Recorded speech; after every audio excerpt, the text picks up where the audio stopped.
जय माँ भगवती। ज्योतिष फलादेश में आपका स्वागत है और मैं हूँ त्रिलोकीनाथ मिश्र। आज का विषय यह है कि हमारे समाज में कुछ लोग ज्योतिष के प्रति जिज्ञासा रखते हैं तो कुछ लोग बिल्कुल नैराश्य भाव रखते हैं। लेकिन आइए आज हम विश्लेषण करने जा रहे हैं ज्योतिष है क्या। ज्योतिष के बारे में हमारे विद्वान और ऋषि महर्षि क्या कह गए हैं। विचार है कि कहा गया है यथा शिखा मयूराणाम नागाणाम मनयो यथा तत्त्वद्वेदांग शास्त्राणाम ज्योतिषम मूर्धनि स्थितम। जिस प्रकार मयूरों की शिखा उनके शिरोदेश में स्थित रहती है और जिस प्रकार नागों की मणियां भी उनके शिरस्थ देश में रहती हैं, उसी प्रकार वेदांगों 6 प्रकार के वेदांग होते हैं। शिक्षा, कल्प, निरुक्त, व्याकरण, छंद तथा ज्योतिष। इन वेदांगों में ज्योतिष शास्त्र सबसे ऊपर स्थित है। वेद का भी कथन है कि ज्योतिष एक प्रकाशमान पुंज है। ज्योतिष के अभाव में हम किसी भी प्रकार का यज्ञ का आयोजन, अनुष्ठान का आयोजन, ग्रह शांति का आयोजन नहीं कर सकते हैं। किसी भी ग्रह आदि शांति के अनुष्ठान के निमित्त हमें मुहूर्तों का निर्धारण करना होता है, जो हमें ज्योतिष शास्त्र से ही प्राप्त होता है। इसके बारे में कहा गया है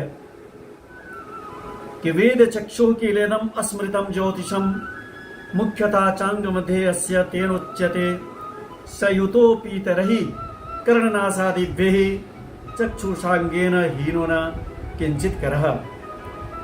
ज्योतिष शास्त्र को वेद का चक्षु नेत्र कहा गया है। इसी कारण वेदांगों में इसकी मुख्यता कही गई है। कर्ण हमारे कान, नाक आदि दूसरे अंगों से संपन्न होने पर भी अगर शरीर में आंखें नहीं हो तो हम कुछ देख नहीं सकते हैं। ठीक उसी प्रकार अगर ज्योतिष शास्त्र नहीं हो तो हम वेदांगों के विभिन्न इकाइयों का निरूपण नहीं कर सकते हैं। इसलिए ज्योतिष को वेद का नेत्र कहा गया है।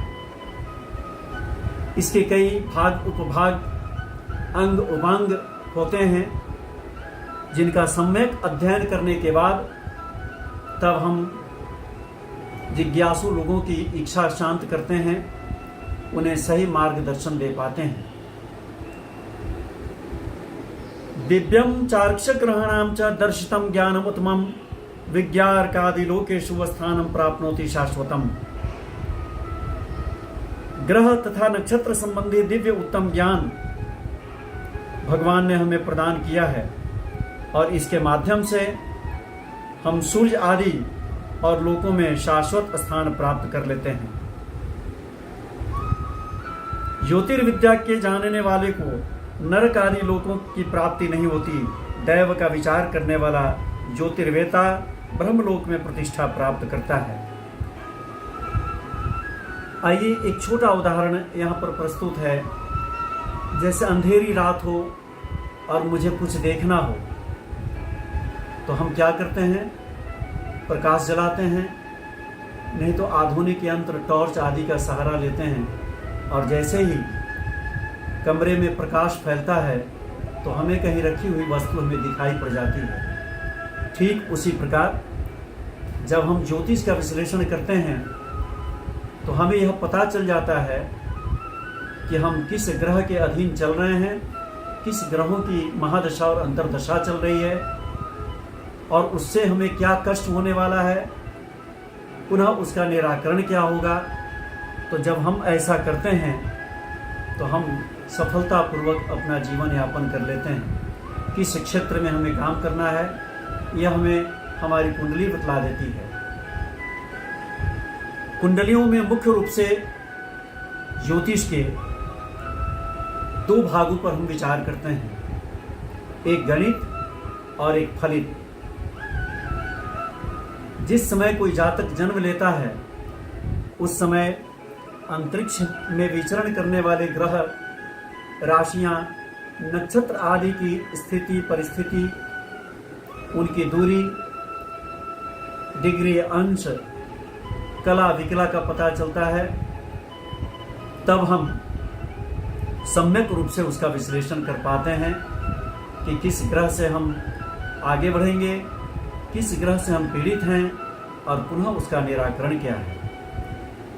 आज बस इतना ही। पुनः अगले विषय के साथ हम दूसरे वीडियो में आपसे मिलेंगे। सर्वे भवन्तु सुखिनः, सर्वे सन्तु निरामया। जय मां भगवती।